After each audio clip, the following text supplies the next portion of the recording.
پھر ایک اور کتاب ہے جو سید محمد الحسنی صاحب نے لکھی ہے، اور یہ ہے سیرت مولانا سید محمد علی مغیری بانی ندوۃ العلماء۔ اس میں وہ لکھتے ہیں، اس زمانہ میں عیسائیوں نے جو طریقہ کار اختیار کیا تھا اور جتنی ہوش مندی اور باخبری کا ثبوت دیا تھا، اس کے مقابلے میں مسلمان علماء نے باستثناء چند کے جس غفلت اور بے تعلقی کا مظاہرہ کیا تھا، اس کو دیکھ کر ایسا معلوم ہوتا تھا کہ اگر کوئی مؤثر شخصیت سامنے نہ آئی اور مشنریوں کی سرگرمیاں اسی طرح جاری رہیں تو نئی نسل کے دین و ایمان کو زیادہ عرصے تک محفوظ رکھنا ناممکن ہوگا۔ کہتے ہیں صرف چند ایک لوگ تھے۔ آگے وہ لکھتے ہیں کہ مراسلات مذہبی میں شیخ مولا بخش نے اس بات کا صاف اعتراف کیا ہے کہ مولانا محمد رحمۃ اللہ کرانی کے بعد علماء میں سے بجز مولانا ممدوح کے کسی کو کامل توجہ اس طرف نہیں ہوئی۔ یعنی جیسے میں نے بتایا نا کہ چند ایک ہی تھے، اور ان میں رحمۃ اللہ کرانی صاحب کے بعد وہ کہہ رہے تھے کہ محمد علی مغیری صاحب تھے۔ پھر وہ لکھتے ہیں آگے، جو نیاز نامہ میں نے بتایا نا آپ کو کہ نیاز نامہ کتاب لکھی تھی صفدر علی نے، وہ کہتے ہیں کہ ہندوستان کے عیسائیوں کو اول ذکر کتاب پر بہت ناز اور اعتماد تھا۔ متعدد علماء نے اس کا جواب دینے کا ارادہ کیا، لیکن ان کا یہ ارادہ پائے تکمیل کو نہ پہنچا۔ مسلمانوں میں اس کی وجہ سے یکگونا انتشار پیدا ہو رہا تھا۔ اکثر ایسا ہوا کہ مسلمانوں نے باقاعدہ جا کر بعض علماء سے درخواست کی، لیکن چونکہ اس خطرے کا ان کو پورا احساس نہ تھا، اس لیے آمادگی ظاہر کرنے کے باوجود وہ کوئی عملی قدم نہ اٹھا سکے۔ اب یہ دیکھیں ان کی طرف سے صفائیاں پیش کر رہے ہیں کہ ان کو اس خطرے کا احساس ہی نہیں تھا علماء کو۔ بھئی آپ کے سامنے اسلام کے خلاف باتیں ہو رہی ہیں، نبی کریم صلی اللہ علیہ وسلم کی ذات کے اوپر تنقید کی جا رہی ہے، اور آپ کو احساس ہی نہیں ہے۔ خطرہ تو آپ کے سامنے کھڑا ہے۔ اور رحمۃ اللہ خان صاحب جو تھے، وہ رحمۃ اللہ کرانوی صاحب، وہ اس وقت ہندوستان چھوڑ کر مکہ جا چکے تھے، کیونکہ انہوں نے 1857 کی جنگ میں حصہ لیا تھا، تو اس میں شکست ہو گئی، تو پھر یہ وہاں سے بھاگ گئے اور یہ مکہ چلے گئے جہاں پہ عثمانی سلطنت تھی، تو ادھر جا کر انہوں نے پناہ لی۔ یہ لکھتے ہیں کہ مولانا رحمت اللہ اور ڈاکٹر وزیر خان اس وقت مکہ معظمہ میں موجود تھے۔ مسلمانوں کا ایک وفد مکہ معظمہ اس غرض سے گیا کہ غالباً مولانا سے اس سلسلے میں کوئی بڑی مدد مل سکے گی، لیکن اس صورت سے بھی کوئی نتیجہ برآمد نہ ہوا۔ یعنی ایک ہی دفعہ کر کے رحمت اللہ کرانی صاحب انہوں نے کہا جی میں تو اب نہیں آ رہا وہاں پہ۔ پشاور کے ایک مشہور اور ممتاز واعظ اور عالم نے اس کا وعدہ کیا، لیکن بدقسمتی سے وہ بھی اس خدمت کو انجام نہ دے سکے۔ بعض علماء وہ تھے جو صرف ان مسائل کی تحقیق کے حق میں تھے جو مستشرقین یورپ نے پیدا کر دیے تھے۔ پادریوں کی طرف سے کوچہ و بازار میں جس طرح عیسائیت کی اعلانیہ تبلیغ ہو رہی تھی اور نبوت محمدی اور کلام الہی مورد اعتراض اور ہدف اہانت بنایا جا رہا تھا، اس کی طرف ان کو زیادہ توجہ نہ تھی، اس لیے کہ ان کے نزدیک اس کا تعلق فن مناظرات سے تھا اور وہ اس کو برا سمجھتے تھے۔ اب دیکھیں بار بار یہ علماء کی طرف سے صفائیاں پیش کر رہے ہیں کہ وہ تو جی یہ ہو گیا، وہ تو ایسے ہو گیا، وہ تو مناظرہ تو کرنا ہی نہیں ہے۔ ایک بندہ اگر آپ کے اوپر حملہ کر رہا ہے تو آپ اس کو جواب تو دینا۔ نبی کریم صلی اللہ علیہ وسلم نے فرمایا کہ تلوار سے تو لوگ میری مدد کرتے ہیں، کوئی زبان سے بھی مدد کرے گا، کیونکہ اس وقت جو تھے قریش انہوں نے آپ کے خلاف بڑے بےہودہ قسم کے شعر لکھنے شروع کر دیے تھے، تو حضرت سامعین صاحب نے کہا جی یا رسول اللہ میں کروں گا۔ تو زبان سے بھی تو آپ نے دفاع کرنا ہے نا اسلام کا، یہ مناظر تھوڑی ہے، یہ تو دفاع ہے۔ تو مطلب یہ کہ اس طرح کی بہت سی باتیں ہیں جو یہ لکھی گئیں کہ عیسائی پادری جو تھے وہ حملے کر رہے تھے اسلام پر، نبی کریم صلی اللہ علیہ وآلہ وسلم پر، قرآن مجید پر، لیکن مسلمانوں کے علماء جو تھے انہوں نے اس کا جواب نہیں دیا۔ ایک آدھ نے دیا، رحمت اللہ کرانی صاحب نے شروع میں کیا، اس کے بعد وہ چلے گئے، پھر یہ محمد علی مغیری صاحب کا نام لے رہے ہیں، اس کے علاوہ کہتے ہیں کوئی بھی نہیں تھا، ایک آدھ بندہ تھا جس نے کیا۔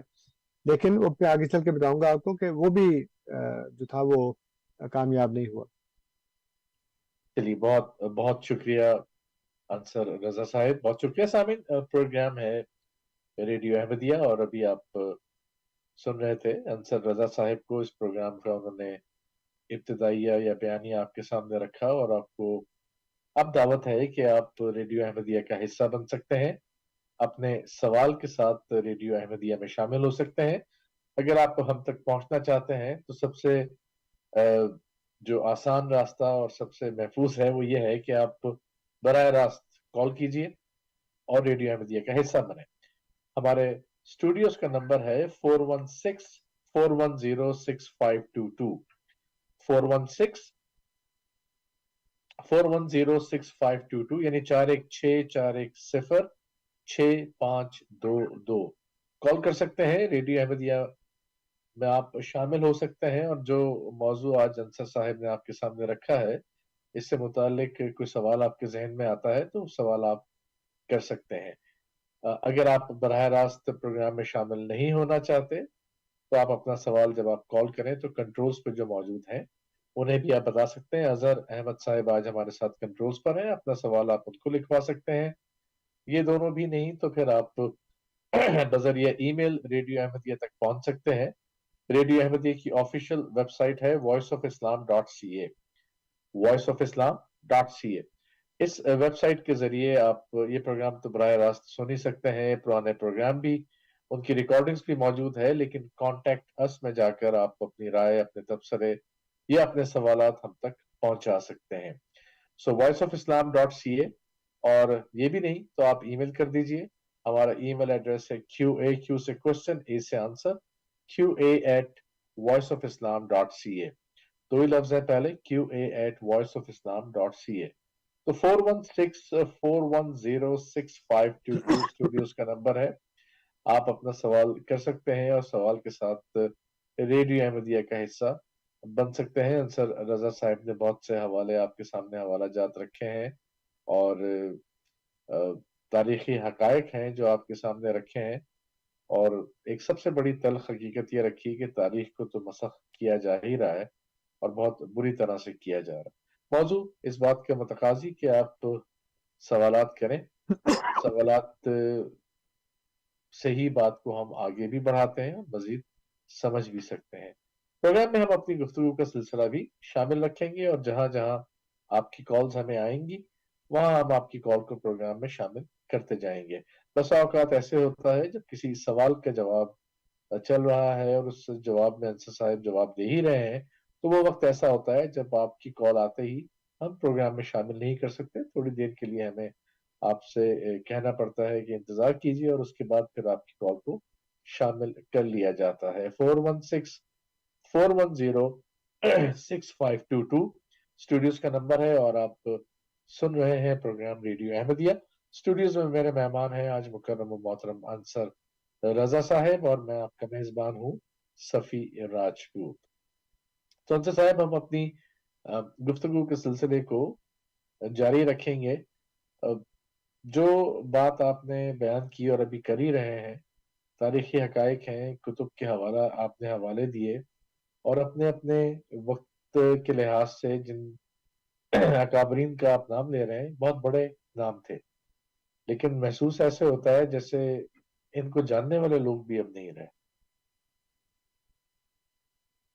اس کی جو وجہ ہے وہ یہ ہے کہ کیونکہ یہ اکابرین تو تھے لیکن وہ عیسائیت کے مقابلے میں بالکل ناکام رہے.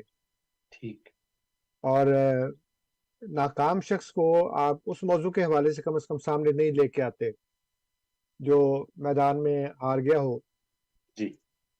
جیسے آپ بہت سے فوجی جو جنرلز ہیں ان کو آپ پیش کرتے ہیں، لیکن وہ شخص جس نے ڈھاکہ کے میدان میں ہتھیار ڈالے جی. اس کو آپ سامنے نہیں لے کے آتے، اس کا نام بھی نہیں لیتے. تو وجہ یہ ہوتی ہے کہ جو ناکام ہو گیا ہو اس کو کم از کم اس ناکامی کے حوالے سے آپ پھر بیان نہیں کرتے. اور کسی جگہ پہ وہ درونی طور پہ اس نے کوئی کام کیا ہو تو کیا ہو، لیکن اس حوالے سے اس کو وہ سامنے نہیں لے کر آتے. اس لیے وہ میں بتاؤں گا آگے کہ جو جی خود وہ اعتراف کرتے ہیں کہ کچھ مقابلہ ہوا بھی لیکن وہ سارا کے سارا بے تاثیر رہا، اس کا کوئی اثر پیدا نہیں. ٹھیک ہے. تو جو بات مختصراً سمجھ میں آتی ہے اگر یہ سارے حوالہ جات نکال دیا جائے کہ جب انگریز حکمران بنا تو اس کے ساتھ ہی یہ مذہبی اغار بھی ہوئی اور اس کے آگے بند ماننے والا کوئی ملا نہیں، کوئی ایسا جی نہیں تھا جو ٹھہر سکے. جی بالکل. تو یہ موضوع ہمارا ہے جس پر سامعین آپ بھی اپنے سوال کے ساتھ ریڈیو احمدیہ کا حصہ بن سکتے ہیں. 4164106522 کال کر سکتے ہیں اور ریڈیو احمدیہ کا حصہ بن سکتے ہیں. صاحب ہم اپنی گفتگو کے سلسلے کو جاری رکھتے ہیں. ایسا کم ہی ہمارے ساتھ ہوتا ہے کہ ہمیں موقع ملے اور موضوع کو ہم ایک حد تک بیان کر سکیں. جی اس موقع کا آج فائدہ اٹھاتے ہیں. جی بالکل. اب یہ جو ناکامیاں ہوئی ہیں نا سبھی صاحب، جی اس کی ایک بہت بڑی وجہ ہے، اور وہ وجہ یہ ہے کہ خود مسلمانوں میں اس وقت ایسے عقائد پیدا ہو چکے تھے جو اس کا سہارا لے کر عیسائی جو تھے وہ مسلمانوں پر حملے کرتے تھے اور اس کا وہ جواب دے نہیں سکتے تھے، کہ اس لیے کہ ان کا تو وہ عقیدہ تھا، اور اپنی کتابوں میں یہ لکھ چکے ہیں. ایک بہت لمبا حوالہ ہے، میں پیش نہیں کرتا، لیکن یہ ہے سورہ کہف کی تفسیر کے تناظر میں دجالی فتنے کے نمایاں خد و خال، اور اس کے اوپر تحقیق جدید مفتی محمد تقی عثمانی صاحب نے کی ہے، جو ابھی تک حیات ہے ماشاءاللہ. جی کراچی میں دارالعلوم جو ان کا ہے مدرسہ. جی تو اس میں انہوں نے یہ لکھا ہے کہ حضرت عیسیٰ علیہ السلام تو اصل میں انسان تھے ہی نہیں. وہ تو جبرائیل نے حضرت مریم کے گریبان میں پھونک مارا، ایک ملکوتی پھونک مارا، تو اس سے وہ حاملہ ہو گئی. تو وہ تو ایک حصہ ان کا بشری تھا لیکن ایک حصہ تو ان کا ملکوتی تھا. تو وہ کیسے انسان ہو سکتے ہیں؟ وہ تو انسان تھے ہی نہیں. تو جب آپ ان کو انسان مانتے ہی نہیں، اور اللہ تعالیٰ تو یہ فرماتا ہے کہ قالت لہم رسلہم ان نحن الا بشر مثلکم ولکن اللہ یمن علی من یشاء من عبادہ. نبی کریم صلی اللہ علیہ وسلم نے بھی کہا، ہر رسول نے کہا کہ میں تو تمہاری طرح کا بشر ہوں، لیکن وہ کہتا نہیں باقی ہوں گے بشر. عیسیٰ علیہ السلام بشر نہیں ہے. وہ کیوں نہیں ہے؟ وہ تو گیلانی صاحب بھی جانتے ہیں کہ وہ کیوں نہیں ہے. قرآن تو کہتا ہے وہ سارے کے سارے بشر ہیں. عثمانی صاحب نہیں، گیلانی صاحب، عثمانی صاحب نے تحقیق جدید کی ہے نا اس کے اوپر. جی گویا کہ انہوں نے مہر لگا دی کہ جو گیلانی صاحب نے لکھا بالکل ٹھیک لکھا ہے. ٹھیک اور آج ہم دیوبندیوں کے بھی یہی عقائد ہیں، ورنہ وہ کہتے ہیں نا کہ نہیں جی یہ تو بڑی غلط بات ہے. ہم تو دیوبندی جن کو لوگ وہابی بھی کہتے ہیں، اور ہم نبی کریم صلی اللہ علیہ وسلم کو تو بشر کہتے ہیں. جب بریلوی کہتے ہیں وہ نور ہے تو ڈنڈا پکڑ کے ان کے پیچھے چڑھ دوڑتے ہیں. جی ان کو نہیں بشر، ان کو نہیں نور کہتے. بریلوی کہیں گے وہ نور تھے، کہتے ہیں نا بالکل نور نہیں تھے، وہ بشر تھے. عیسیٰ علیہ السلام کو گیلانی صاحب کہتے ہیں وہ بشر نہیں تھے، وہ نور تھے، ملکوتی صفات تھی ان کے اندر، وہ انسان تھے ہی نہیں. لیکن میں بڑا مزے کا جملہ ہے جو انہوں نے لکھا ہے.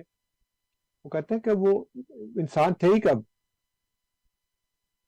انسان ہوتے تو پھر تھا نا کہ وہ ان کو جو بشری باتیں ہیں وہ ان کے اندر پیدا ہو جاتی. لیکن وہ تو عذر گناہ بدتر از گناہ والی بات بنتی جا رہی ہے. ہاں بالکل، یہ تو عذر جو ہے نا گناہ کا. جی وہ کہتے ہیں کہ بشری والدین سے پیدا ہونے والے انسانوں کی بقا کا جو عام قدرتی قانون ہے، اس سے بھی حضرت مسیح کو جو ہم باہر دیکھتے ہیں، یعنی جو انسانوں کی بقا کا ایک نیچرل لا ہے، جو قدرتی قانون ہے، کہتے ہیں اس سے بھی حضرت مسیح کو جو ہم باہر دیکھتے ہیں تو اس کی توجیہ بھی یہی ہے کہ وہ پورے آدمی ہی کب تھے. بلکہ جیسے بے شمار فرشتے جبرائیل میکائیل وغیرہ جس طرح زندہ ہے، کچھ اسی قسم کی کیفیت مسیح کی زندگی کی بھی ہے۔ تو اب یہ دیکھیں وہ بار بار ان کو کہتے ہیں کہ وہ تو پورے آدمی تھے ہی نہیں، اور اللہ تعالیٰ تو یہ فرماتا ہے ان کے بارے میں ذکر کرتے ہوئے کہ ان ہوا الا عبد انعمنا علیہ وجعلناہ مثلا لبنی اسرائیل، وہ تو محض ایک بندہ تھا جس پر ہم نے انعام کیا اور اسے بنی اسرائیل کے لیے قابل تقلید مثال بنا دیا۔ پھر اللہ تعالیٰ فرماتا ہے انا مثل عیسیٰ عند اللہ کمثل آدم خلقہ من تراب ثم قال له کن فیکون۔ تو عیسیٰ کی مثال اللہ کے نزدیک آدم کی مثال کسی ہے، اسے اس نے مٹی سے پیدا کیا، پھر اسے کہا کہ ہو جا تو ہونے لگا۔ تو اللہ تعالیٰ تو فرماتا ہے کہ یہ آدم علیہ السلام کی طرح کے ان کی پیدائش ہے۔ تو اب میں آپ کو بتاتا ہوں کہ مسلمانوں کے چند وہ عقائد جو ان کے عیسائیوں کے ساتھ مشترک ہیں۔ جی وہ کہتے ہیں غیر احمدی کہ مسیح نے مردے زندہ کیے اور بیماروں کو شفا دی۔ بالکل عیسائی بھی کہتے ہیں مسیح نے مردے زندہ کیے، بیماروں کو شفا دی۔ پھر غیر احمدی کہتے ہیں کہ مسیح آسمان پر زندہ اٹھا لیے گئے اور اب وہی ہیں۔ عیسائی کہتے ہیں کہ مسیح مرنے کے بعد زندہ ہو کر آسمان پہ چلے گئے ہیں اور اب وہی ہیں۔ جی تیسرا مشترک عقیدہ یہ ہے کہ غیر احمدی کہتے ہیں کہ مسیح کو آسمان پر انسانی جسم رکھنے کے باوجود جسمانی ضروریات لاحق نہیں ہوتی۔ ہم کہتے ہیں نا کہ جی وہ اگر وہ انسان ہے تو پھر وہ کھاتے پیتے کہاں پہ ہیں، جی جی وہ ٹوائلٹ وغیرہ کہاں پہ ہے ان کا، اور وہ کیا کرتے ہیں، کہتے نہیں جی وہ ضرورت ہی نہیں پڑتی ان کو۔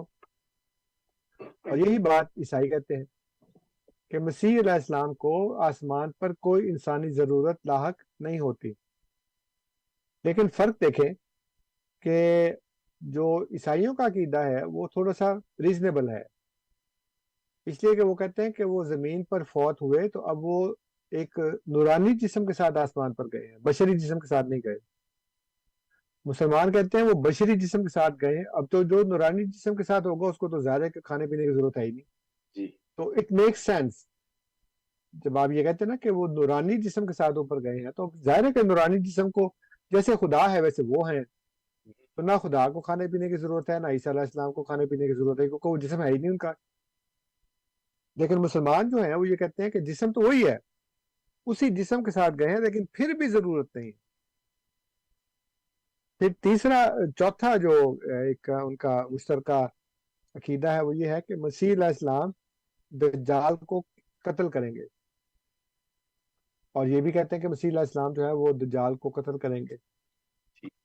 وہ کہتے ہیں کہ مسیح علیہ السلام آمد ثانی میں کافروں کو قتل کریں گے، مسلمان جو کہتے ہیں وہ کہتے ہیں۔ جی جی اور عیسائی کہتے ہیں کہ مسیح آمد ثانی میں کافروں کو قتل کریں گے اور ان کی سانس سے شریر ہلاک ہوں گے۔ یہ وہ چند عقائد ہیں جو غیر احمدی مسلمانوں میں اور عیسائیوں میں مشترک ہیں۔ اب میں آپ کو بتاؤں گا کہ وہ کون سے ایسے عقائد ہیں جو غیر احمدیوں میں تو ہیں لیکن خود عیسائیوں میں بھی نہیں ہیں۔ پہلا ان کا یہ عقیدہ ہے کہ حضرت عیسیٰ علیہ السلام کی پیدائش انوکھی اور بے مثال، ٹھیک ہے۔ حالانکہ اللہ نے کیا کہا ابھی میں نے بتایا آپ کو، جی قرآن کریم کی آیت ہے انا مثل عیسیٰ عند اللہ کمثل آدم، آدم علیہ السلام۔ ان کو تو آدم وہ کہتا نہیں، انوکھی ہے بالکل۔ اور بائبل کیا کہتی ہے؟ بائبل کہتی ہے کہ ملک صدق سالم کی پیدائش بھی مسیح کی مانند ہے۔ اب بتائیں، یعنی عیسائی جو ان کو خدا مانتے ہیں وہ یہ کہتے ہیں کہ مسیح کی پیدائش اور ملک صدق سالم کی پیدائش ایک جیسی ہے۔ مسلمان کہتے ہیں نہیں، وہ تو بالکل انوکھی پیدائش ہے، بے مثال پیدائش ہے، اس جیسی تو کوئی پیدائش ہوئی نہیں، لیکن وہ ملک صدق سالم کو اس میں شامل کرتے ہیں۔ پھر مسلمانوں کا یہ عقیدہ ہے کہ حضرت عیسیٰ علیہ السلام نے پنگھوڑے میں بات کی۔ جی بائبل میں اس بات کا کوئی ذکر نہیں ہے۔ اور مجھے اس پہ یاد آیا کہ میں ایک دو دن پہلے جاوید احمد غامدی صاحب کی ایک چھوٹی سی ویڈیو دیکھ رہا تھا، اس میں کسی نے سوال کیا کہ جی حضرت عیسیٰ علیہ السلام نے پنگھوڑے میں بات کی، تو آپ کے نزدیک کیا یہ بات درست ہے؟ تو انہوں نے کہا ہاں بالکل درست ہے۔ مجھے بڑی حیرت ہوئی کہ غامدی صاحب اچھے بھلے سنجیدہ قسم کے آدمی ہیں، عقلمند انسان ہیں، اور قرآن کا فہم رکھنے کا دعویٰ بھی کرتے ہیں، جی لیکن یہ کیسی بات کر دی انہوں نے کہ جی ہاں وہ تو انہوں نے کہا کہ انی عبداللہ تانی الکتاب و جعلنی نبی، وہ تو نبوت کی بات تھی، وہ انہوں نے کی۔ اس کے بعد پھر جب وہ بڑے ہوئے اور کہولت میں آ گئے تو پھر انہوں نے اور باتیں بھی کی، لیکن یہ بات انہوں نے پنگوڑے میں کی، یہ بات انہوں نے اپنی ماں کی گود میں کی۔ ٹھیک ہے، اب مطلب آئی واز سو شاکڈ کہ قرآن کریم میں اللہ تعالیٰ نے ایک سے زیادہ مرتبہ لکھا ہے کہ ہم نے، نبی کریم صلی اللہ علیہ وسلم کو فرماتا ہے کہ ہم نے آپ سے پہلے جتنے بھی رسول بھیجے ہیں وہ سارے مرد تھے، جی نوحی الیہم، اور ان کو ہم نے وحی کی، یعنی وحی کس کو کی؟ مرد کو۔ جی بچہ مرد نہیں ہوتا۔ نبی کریم صلی اللہ علیہ وآلہ وسلم کو اللہ تعالیٰ فرماتا ہے ان کے متعلق کہ ما کانا محمد ابا احد من رجالکم، کہ محمد صلی اللہ علیہ وسلم تم مردوں میں سے کسی کے باپ نہیں۔ جی تو بیٹے تو تھے نا ان کے، جی وہ بچے ہونے کی حالت میں فوت ہو گئے، اس لیے وہ مرد بنے ہی نہیں، لڑکے تو تھے ان کے ہاں۔ تو اللہ تعالیٰ فرماتا ہے کہ ہم نے تو رسول بنایا ہے تو وہ مرد کو بنایا ہے، اور وہی بھی اس کو اس حالت میں کیا جب وہ مرد تھا۔ آپ مجھے بتائیں، کیا آپ سوچ سکتے ہیں ایک منٹ کے لیے کہ غامدی صاحب کو اس آیت کا نہیں پتا ہوگا؟ اب پتہ ہوگا، بالکل بالکل پتہ ہوگا۔ اس کے باوجود انہوں نے یہ بات کر دی ہے، میں بہت حیرت زدہ ہوں، اور اگر کوئی بندہ سن رہا ہو جو ان کے پیروکاروں میں سے ہو، ان کے افیلیٹڈ جو ادارے ہیں المورد وغیرہ، اس کو اس میں پڑھتا ہو یا اس سے کچھ تعلق ہو اس کا، وہ کم از کم یہ ان سے پوچھے کہ جناب آپ کو یہ آیت نہیں پتا کہ اللہ تعالیٰ تو فرماتا ہے کہ میں جس کو رسول کو بھیجا ہے وَمَا أَرْسَلْنَا مِن قَبْلِكَ إِلَّا رِجَالًا نُوحِي إِلَيْهِمْ فَاسْأَلُوا أَهْلَ الذِّكْرِ إِن كُنتُمْ لَا تَعْلَمُونَ، اہل ذکر سے پوچھ لو۔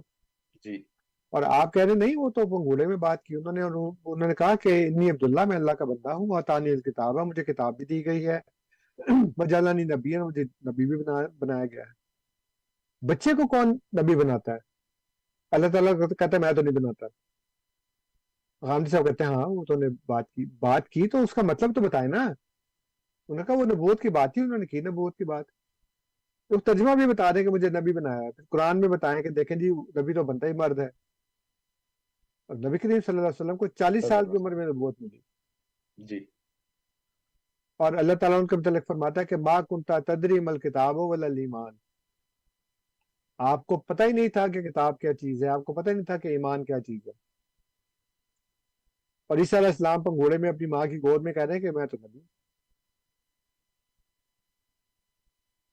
بالکل حضور صحیح صلی اللہ بات، علیہ وسلم کو نہیں پتا تھا، صلی اللہ اور علیہ وسلم۔ اس یہ تاریخی بات نہیں ہے، مطلب تاریخی تو ہے لیکن اس کا ثبوت قرآن کے اندر موجود ہے۔ اللہ تعالیٰ فرماتا ہے ما کنتا تدری مل کتاب ولا الایمان، آپ کو پتہ ہی نہیں تھا کہ کتاب کیا چیز ہے، آپ ایمان سے واقف ہی نہیں تھے۔ کتاب کیا ہے، ایمان کیا، آپ کو نہیں پتا تھا۔ عیسیٰ علیہ السلام کو پتا تھا، ماں کی گود میں کہتے ہیں اعطانی کتاب ہے، مجھے تو کتاب دی گئی ہے۔ حضور کو نہیں پتا کتاب کیا چیز، وہ فرماتے ہیں جعلنی نبی ہے، مجھے تو نبی بنایا گیا ہے۔ حضور کو نہیں پتا ایمان کیا چیز ہے، نبوت کیا چیز ہے۔ بائبل میں، اچھا بائبل والے جو ہیں، جو عیسائی ہیں، وہ تو خدا مانتے ہیں نا ان کو، جی اور یہ اگر بات ہوئی ہوتی تو یہ تو بڑا ایک زبردست ثبوت تھا کہ دیکھو یہ خدا ہے، یہ ماں کی گود میں بول رہا ہے، لیکن بائبل میں اس کا ذکر ہی نہیں ہے۔ پھر تیسرا جو عقیدہ ہے جو غیر احمدیوں کا ہے، وہ یہ ہے کہ حضرت عیسیٰ علیہ السلام مٹی سے پرندے بنایا کرتے تھے، حالانکہ یہ بھی قرآن کے خلاف ہے، لیکن بائبل میں اس کا کوئی ذکر نہیں ہے۔ بائبل کے نزدیک اللہ تعالیٰ خالق ہے۔ اگر حضرت عیسیٰ علیہ السلام نے پرندے بنائے ہوتے اور وہ پھونک مارتے اور وہ پرواز کرتے، تو آپ کا کیا خیال ہے کہ جو اس وقت کے لوگ لکھنے والے تھے وہ اس کو چھوڑ دیتے؟ ان کے نزدیک تو یہ خدائی کا ایک ثبوت ہے کہ جیسے خدا تخلیق کرتا ہے ویسے دیکھو یسوع مسیح بھی تخلیق کر رہا ہے۔ اس میں تو ایک دلیل ہونی چاہیے تھی، وہ ہے ہی نہیں، بائبل میں تو ذکر ہی نہیں ہے اس چیز کا کہ انہوں نے پرندے بنائے۔ پھر چوتھا عقیدہ غیر احمدیوں کا یہ ہے کہ حضرت عیسیٰ علیہ السلام صلیب پر نہ چڑھائے گئے نہ فوت ہوئے، لیکن وہ کہتے ہیں نہیں جی وہ تو صلیب پر چڑھائے گئے، وہاں مر گئے اور پھر زندہ ہو گئے،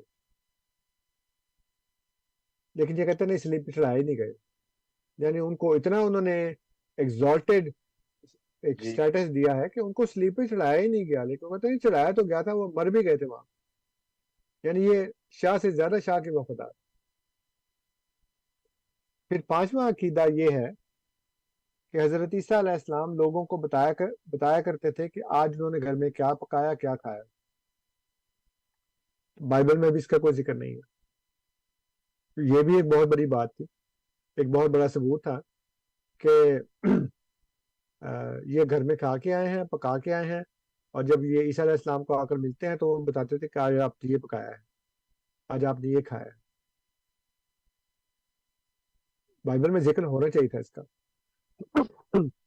پھر غیر احمدیوں کا چھٹا عقیدہ یہ ہے کہ دیگر انبیاء کے برعکس حضرت عیسیٰ علیہ السلام کو کافروں کے ہاتھ سے کوئی گزند نہیں پہنچی، چھوا بھی نہیں انہوں نے، ان کو اللہ تعالیٰ نے اتنا محفوظ رکھا ہے کہ نبی کریم صلی اللہ علیہ وسلم کا دانت شہید ہو گیا، آپ بے ہوش ہو کر زمین پر گر پڑے، آپ کو طائف کے دورے کے دوران پتھر پڑے، آپ کے پاؤں جو تھے وہ زخمی ہو گئے، خون جوتیوں میں جم گیا، اور آپ کو انہوں نے پتھر مار مار کر شہر سے باہر نکال دیا، لیکن عیسیٰ علیہ السلام کو متعلق کہتے ہیں ہاتھ نہیں لایا انہوں نے، کسی نے چھوا تک نہیں ان کو۔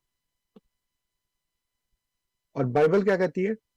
بائبل کہتی ہے کہ ان کو بہت مارا پیٹا گیا، ان کے وہ سلیب ان کے کندھے پہ رکھی گئی، کوڑے مارے گئے ان کو، آپ دیکھتے ہیں وہ جو فلموں میں بھی دکھاتے ہیں جی نا، پیشن آف دا کرائسٹ، اس طرح کی جو چیزیں، جی جی بالکل دیکھا۔ اور بلکہ یہ بھی ہے کہ پھر ان کے منہ پہ تھوکا بھی گیا۔ لیکن ہمارے لوگ جو ہیں وہ عیسائیوں سے زیادہ بڑے عیسائی ہیں، اور کہتے ہیں نہیں کچھ بھی نہیں، مارا تک نہیں گیا، ہاتھ تک نہیں لگایا کسی نے، اور یہ بڑی شان ہے۔ یعنی انبیاء علیہ السلام جو ہیں ان کے متعلق کیا کیا اللہ تعالیٰ نے بتایا قرآن کریم میں، جی کہ کیسے کیسے ان کو اذیتیں ملی، اور خود سب سے بڑی شخصیت نبی کریم صلی اللہ علیہ وسلم کی، ان کے ساتھ کیا کیا ہوا ابھی میں نے بتایا۔ پھر ساتواں جو عقیدہ ہے وہ یہ ہے کہ حضرت عیسیٰ علیہ السلام جو ہیں وہ نبی کریم صلی اللہ علیہ وسلم کی معراج کے وقت بغیر کسی براق کے، بغیر کسی سواری کے زمین پر تشریف لائے، آپ نے مسجد اقصیٰ میں نبی کریم صلی اللہ علیہ وسلم کے پیچھے نماز پڑھی، نماز پڑھنے کے بعد آپ بغیر کسی براق کے، بغیر کسی سواری کے آسمان پر چلے گئے، نبی کریم صلی اللہ علیہ وآلہ وسلم براق پر بیٹھ کر گئے، اور حضرت عیسیٰ علیہ السلام براق کے بغیر ہی پہنچے اور حضور سے پہلے پہنچ گئے، کیونکہ جب حضور تشریف لے گئے ہیں تو پھر آپ کی وہاں سے ان سے ملاقات ہوئی ہے چوتھے آسمان کے اوپر، حضرت عیسیٰ علیہ السلام اور حضرت یحییٰ علیہ السلام، آپ کو پتہ ہی ہے۔ جی ہاں یعنی حضور صلی اللہ علیہ وسلم تو براق پہ جائیں، عیسیٰ علیہ السلام براق کے بغیر آئیں، براق کے بغیر چلے جائیں، بلکہ پہلے ہی چلے جائیں، لیکن حضور کو براق کی ضرورت ہے، بھائی جسم تو ان کا بھی تھا نا، جی آپ حضرت عیسیٰ علیہ السلام کا متعلق یہ مانتے ہیں کہ وہ جسم کے ساتھ گئے ہیں، اب جب جسم کے ساتھ گئے ہیں تو پھر نیچے آئے ہوں گے تو جسم کے ساتھ ہی آئے ہوں گے نا، یہ تو نہیں کہ جسم اوپر چھوڑے اور روح نیچے آ گئی ہے، تو پھر تو فوت ہو جاتا بندہ، جب روح نکل جائے تو بندہ فوت ہو گیا۔ تو جسم سمیت ہی اوپر گئے، جسم سمیت ہی نیچے آئے، نماز پڑھی، بغیر کسی سواری کے نیچے آئے، نماز پڑھنے کے بعد بغیر کسی سواری کے اسی جسم کے ساتھ واپس چلے گئے۔ لیکن اس بات کا بائبل میں کوئی بھی ذکر نہیں ہے کہ وہ جب ایک دفعہ آسمان پر گئے تو پھر باپ کے داہنے ہاتھ جا کے بیٹھ گئے، پھر نہیں آئے نیچے اس کے بعد، لیکن یہ کہتے نہیں جسم سمیت گئے تھے اور جسم کے ساتھ واپس آئے، پھر گئے، اور اب آئیں گے دوبارہ تو پھر جسم سمیت ہی آئیں گے۔ آٹھواں جو عقیدہ ہے جو غیر احمدی مسلمانوں کا عیسائیوں سے بھی بڑھ کر ہے، وہ یہ ہے کہ حضرت عیسیٰ علیہ السلام تمام انسانوں اور نبی اکرم صلی اللہ علیہ وآلہ وسلم سمیت تمام انبیاء کے برعکس مس شیطان سے محفوظ رہے، یعنی شیطان کے چھونے سے محفوظ رہے، شیطان ان کو نہیں چھوا۔ یہ کس حد تک غلط ہے، اس کا مطلب کیا ہے، میں اس میں نہیں جا رہا ابھی. میں آپ کو صرف یہ بتا رہا ہوں کہ بائبل یہ کہتی ہے کہ مسیح علیہ السلام 40 روز تک شیطان سے آزمائے گئے، وہ انہیں لے کر بیابان میں پھرتا رہا. یعنی جو ان کو خدا سمجھتے ہیں وہ کہتے ہیں شیطان نے 40 دن تک ان کو آزمایا اور ان کو لے کے بیابان میں پھرتا رہا، وہ پیچھے پیچھے پھرتا رہا اس کے. یعنی آپ کسی بڑے سے بڑے نبی سے بھی یہ جو ہے نا وہ توقع نہیں کر سکتے کہ وہ شیطان جو ہے وہ ان کو پیچھے لگا کے اپنے چلتا رہے اور ان کو آزماتا رہے. تو وہ جو خدا سمجھتے ہیں ان کو، وہ کہتے ہیں 40 روز تک شیطان سے آزمائے گئے اور وہ انہیں لے کر بیابان میں پھرتا رہا. اور یہ جو دعویٰ کرتے ہیں کہ وہ تو انسان ہے یا نبی ہے، حالانکہ وہ تو مناظر حسن گیلانی صاحب کہتے ہیں وہ پورے آدمی تھے ہی نہیں. وہ کہتے ہیں وہ مسیح شیطان سے بالکل محفوظ رہے ہیں. اب یہ اندازہ لگائیں کہ یہ 8 عقائد ہیں جو عیسائیوں سے بھی بڑھ کر ہیں ان کے، یعنی وہ جو ان کو خدا سمجھتے ہیں وہ بھی یہ عقیدہ نہیں رکھتے کہ مٹی کے پرندے بنا دیے یا پنگوڑے میں بات کر دی، صلیب پہ چڑھائے نہیں گئے، لوگوں کو بتا دیا کہ کھانا کیا کھایا، پکایا کیا ہے تم نے، اور چھوا تک نہیں. کسی کافر کی ہمت نہیں ان کے ہاتھ بھی لگا جائے ان کو. بغیر سواری کے اوپر جاتے ہیں، بغیر سواری کے نیچے آتے ہیں، پھر بغیر سواری کے دوبارہ اوپر جاتے ہیں، اور کبھی شیطان نے چھوا تک نہیں ان کو. یہ وہ عقائد ہیں. اور پھر یہ کہ پیدائش بھی بڑی انوکھی، بڑی بے مثال. یہ وہ عقائد ہیں جو خود عیسائیوں میں بھی نہیں ہیں جو ان کو خدا سمجھتے ہیں. تو یہ پھر خدا ہونے کے زیادہ قائل ہوا نا ان کے. یہ وہ باتیں تھیں جس کی وجہ سے یہ جواب نہیں دے سکتے تھے ان پادریوں کو. اور اس کا میں آپ کو ایک حوالہ دیتا ہوں. جی یہ کتاب ہے میرے پاس، برج ٹو اسلام. اور میں جیسے کہ ہر دفعہ بتایا کرتا ہوں اپنے سامعین کو کہ جتنی بھی کتابوں کے میں حوالے دیتا ہوں وہ میرے پاس موجود ہوتی ہیں، میں کہیں سے سنی سنائی بات نہیں کرتا. یہ bridge to Islam by E.W. بیتمن نے لکھی ہے. اس میں وہ لکھتے ہیں صفحہ نمبر 107 کے اوپر. میں پہلے آپ کو انگریزی پڑھ کے سناتا ہوں پھر اس کا ترجمہ بھی بتا دوں گا. وہ کہتا ہے کہ Muslims know that Muhammad is dead صلی اللہ علیہ وسلم, and they know also that Christ lives. Let us make the most out of it, not in a childish way, however, as saying, look, my man is better than yours. No, but let us point out the spiritual consequences which result from Christ's being alive with God in heaven, and show the spiritual resources we can draw upon because of this fact. اس کا ترجمہ یہ ہے کہ وہ کہتے ہیں کہ مسلمان جانتے ہیں کہ محمد صلی اللہ علیہ وسلم فوت ہو چکے ہیں، اور وہ یہ بھی جانتے ہیں کہ مسیح علیہ السلام زندہ ہے. آئیے اس سے بھرپور فائدہ اٹھائیں، لیکن بچگانہ طور پر یہ کہتے ہوئے نہیں کہ ہمارا آدمی تمہارے آدمی سے بہتر ہے، نہیں، بلکہ آئیے ان روحانی نتائج کی نشاندہی کریں جو مسیح کے خدا کے ساتھ آسمان میں زندہ ہونے سے ابھرتے ہیں، اور ان روحانی ماخذوں کو دکھائیں جنہیں ہم اس حقیقت کی وجہ سے سامنے لا سکتے ہیں.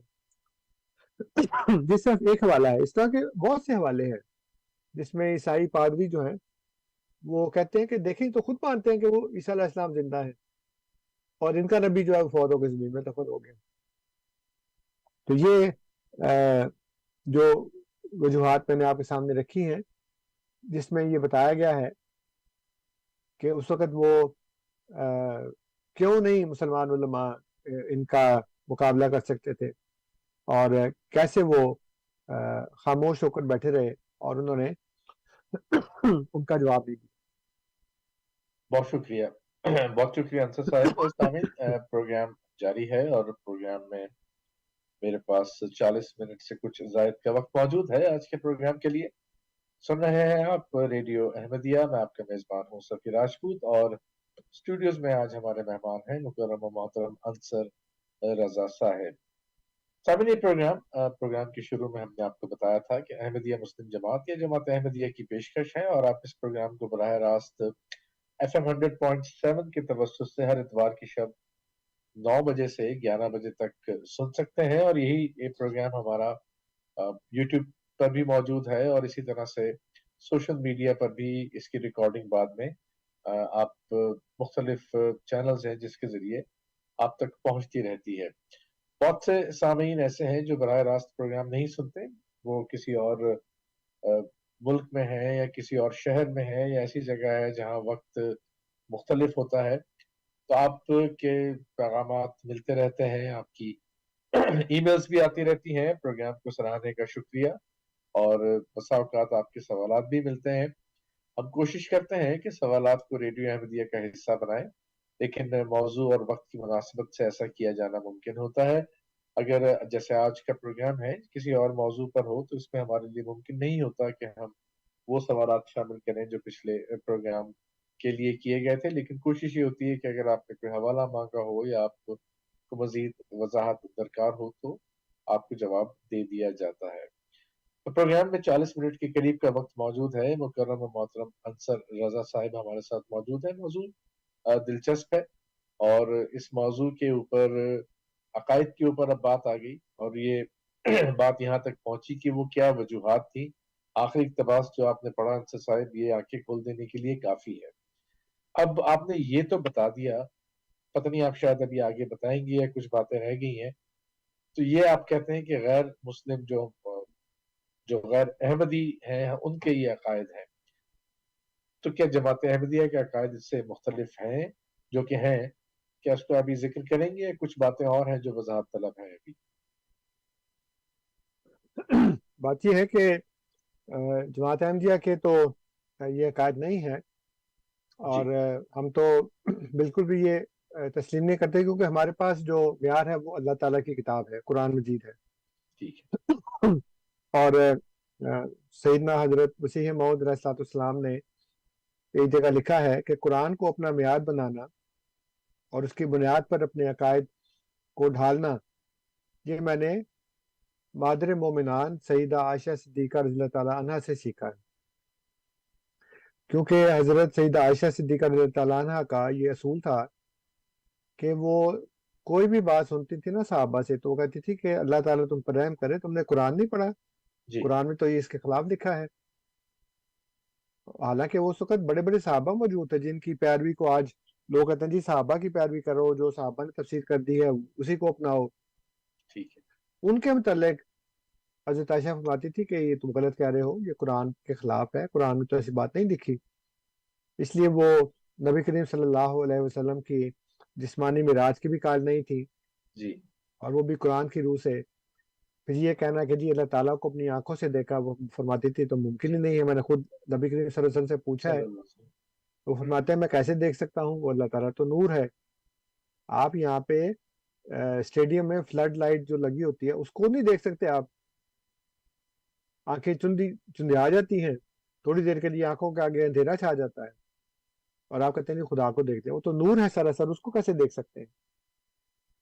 تو یہ جو میں نے ابھی آپ کو سعید حبیب صاحب کا جو مدیر تھے سیاست اخبار کے، ان کا میں نے پڑھ کے سنایا آپ کو، کہ وہ کہتے ہیں کہ اس وقت جو مقابلہ کیا ہے وہ مرزا غلام احمد نے کیا ہے، اور اس کی وجہ یہ ہے کہ ایک حدیث کے مطابق جب نبی اکرم صلی اللہ علیہ وآلہ وسلم گئے ہیں اس کو ابن سیاد کو ملنے کے لیے، اور حضرت عمر بھی اور چند صحابہ آپ کے ساتھ تھے، تو حضرت عمر کہتے ہیں، یہ شرح سنہ تالیف الحسین بن مسعود البغوی کی ہے، اس میں وہ حدیث نقل کرتے ہیں، فقالا عمر ابن الخطاب، تو عمر ابن خطاب نے کہا اذن یا رسول اللہ واقتلہ، اے اللہ کے رسول مجھے اجازت دیجئے تاکہ میں اس کو قتل کر دوں۔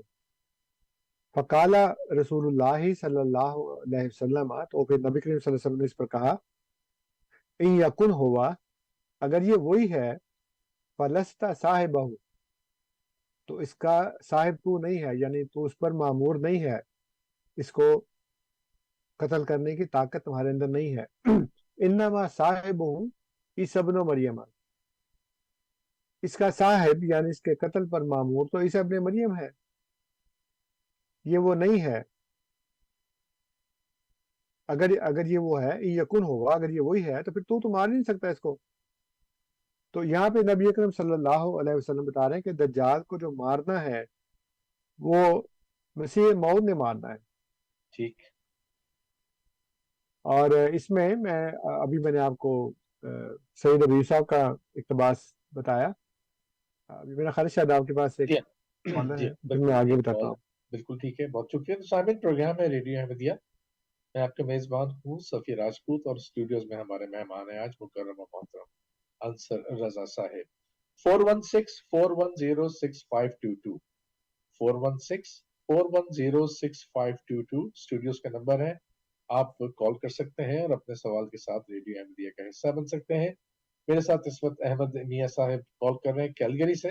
انہیں ریڈیو احمدیہ میں خوش آمدید کہتے ہیں. السلام علیکم ورحمۃ اللہ وبرکاتہ. احمد صاحب، آپ کا سوال. السلام علیکم ورحمۃ اللہ. سوال میں نے یہ پوچھنا تھا کہ وہ انصب عقیدے کی بات کر رہے تھے، تو جو نان احمدی مسلم ہیں وہ اوبویسلی ان کا ایشو یہی ہوتا ہے کہ ختم نبوت کے اوپر وہ بات ہمیں سب سے زیادہ جو بات کرتے ہیں. تو میرا سوال یہ تھا کہ کیا ختم نبوت واقعی میں ایسا ایشو ہے یا عقیدہ ہے جس کی وجہ سے انسان کو کوئی یہ کہہ سکتا ہے کہ تم مسلمان ہو یا نہیں ہو؟ کیونکہ جب ہم دیکھتے ہیں قرآن مجید میں جو ارکان ایمان ہیں وہ 5 جیسے بیان کیے گئے ہیں کہ اللہ پر ایمان، اللہ کی کتب پر ایمان، اللہ کے ملائکہ پر ایمان، اللہ کے رسولوں پر ایمان اور یوم آخرت پر ایمان. اور اسی طریقے سے 5 اسلام کے ستون ہیں جس میں ہے توحید، نماز، روزہ، حج اور زکوٰۃ. تو ان 10 چیزوں میں تو ختم نبوت کا کہیں پہ بھی ذکر نہیں. اور ہم ہمیشہ یہی بات کرتے ہیں کہ ہم اپنا عقیدہ جو ہمارا ہے وہ یہی ہے کہ ہم ختم نبوت پر ایمان رکھتے ہیں.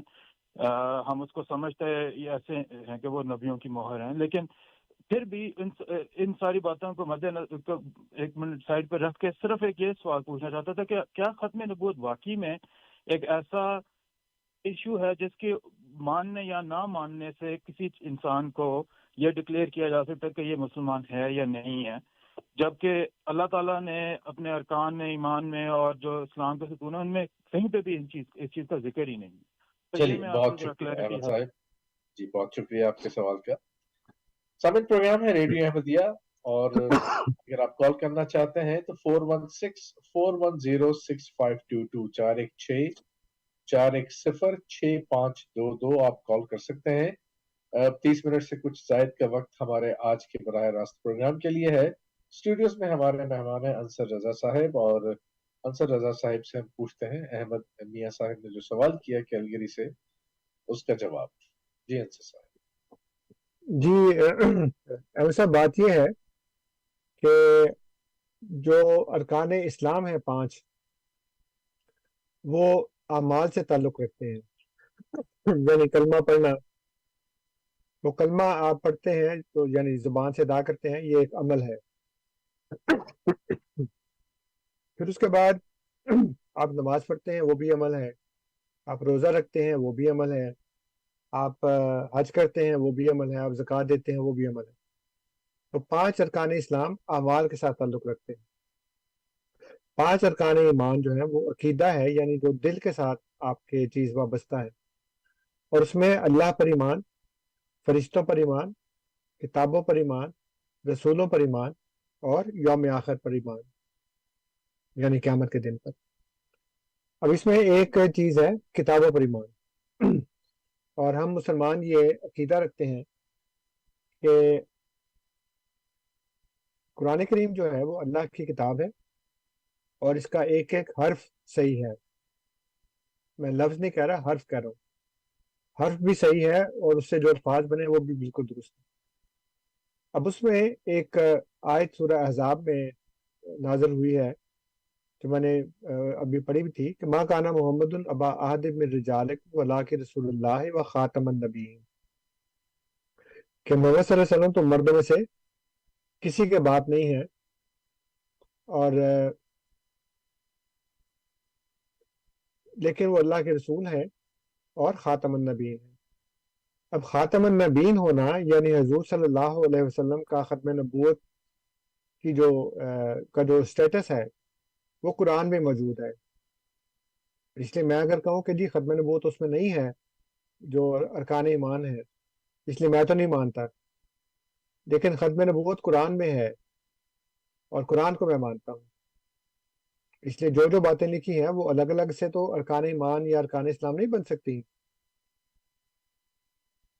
بلکہ مجموعی طور کے اوپر جو کچھ بھی قرآن کے اندر ہے، جو کچھ بھی سنت میں ہے، میں اس سب کو مانتا ہوں، سب کے اوپر میرا ایمان ہے. اب بات یہ ہے کہ جو غیر احمدی ہیں وہ ختم نبوت کا مطلب کچھ اور لیتے ہیں. تو ہمارا اور ان کا جو فرق ہے وہ صرف تشریح میں فرق ہے، مطلب میں فرق ہے. خاتم النبیین ہونے کو وہ بھی مانتے ہیں، ہم بھی مانتے ہیں. ختم نبوت کے اوپر ان کا بھی ایمان ہے، ہمارا بھی ایمان. فرق اس میں ہے صرف تشریح میں، اور جو اس کا مطلب لیتے ہیں وہ، جیسے سنیوں اور بریلیوں میں یہ ایک اختلاف ہے کہ نبی اکرم صلی اللہ علیہ وآلہ وسلم جو ہے وہ نور ہے کہ بشر ہے. اب محمد صلی اللہ علیہ وسلم کو تو دونوں مانتے ہیں نا، لیکن ایک کہتا نور تھے، دوسرا کہتا بشر تھے، حالانکہ قرآن میں صاف لکھا ہے کہ وہ بشر ہے. لیکن بریلی بھی چند آیات پیش کر کے کہتے نہیں وہ تو نور تھے. اسی طرح ہم یہ مانتے ہیں کہ نبی اکرم صلی اللہ علیہ وسلم کو ختم نبوت کا مقام ملا، لیکن اس کا وہ مطلب نہیں ہے جو غیر احمدی مسلمان لیتے ہیں. اس لیے ختم نبوت کو الگ سے ارکان ایمان میں شامل نہیں کیا، بلکہ قرآن کو شامل کیا، یعنی کتاب کو شامل کیا. کل آمن باللہ و ملائکتہ و کتبہ و رسلہ، تو کتبہ میں اللہ کی کتاب قرآن بھی ہے، اس لیے ہم تو اس کو مانتے ہیں. اب بدقسمتی یہ ہے کہ احمدیہ مسلم جماعت کی نفرت میں غیر احمدی علماء نے لوگوں کو اتنا بھڑکایا ہے کہ اب ان کے نزدیک ان کا ایمان، ان کا اسلام ختم نبوت سے شروع ہو کر ختم نبوت پہ ختم ہو جاتا. ان کے نزدیک دین ہے ہی بس یہ کہ ختم نبوت، ختم نبوت، بس اسی کا ہر وقت وہ رٹا لگائے رکھتے ہیں اور اسی کو ہر وقت وہ بیان کرتے رہتے ہیں. نمازیں نہیں پڑھتے، روزے نہیں رکھتے، ہر قسم کی برائیاں ان کے اندر موجود ہیں. کرپشن کتنی زیادہ ہے، قتل و غارت کتنا ہے. نبی کریم صلی اللہ علیہ وسلم نے حجۃ الوداع میں ارشاد فرمایا کہ دیکھو میری بات کافر نہ ہو جانا کہ دوسرے کی گردنیں مارنے لگو، اور فرمایا کہ ایک مسلمان کے لیے دوسرے مسلمان کی جان، مال، عزت، آبرو اسی طرح حرام ہے جس طرح یہ جگہ یعنی میدان عرفات، اور یہ دن یعنی یوم عرفہ، اور یہ مہینہ جیسے کہ ذی الحج وہ حرام ہے، اسی طرح مسلمان کے لیے دوسرے مسلمان کی جان، مال، عزت، آبرو حرام. لیکن آج مسلمان کے ہاتھ سے، خود مسلمان کے ہاتھ سے مسلمان کی جان محفوظ نہیں، مال محفوظ نہیں، عزت آبرو محفوظ نہیں. کس طرح سے کیا کیا ہو رہا ہے آپ سب جانتے ہیں. اس لیے وہ صرف یہ کہتے ہیں میں ختم نبوت مانتا ہوں کہ نبی کریم صلی اللہ علیہ وسلم آخری نبی ہیں، بس اس کے بعد مجھے خود ہی چھٹی ہے، میں جو مرضی کرتا رہوں.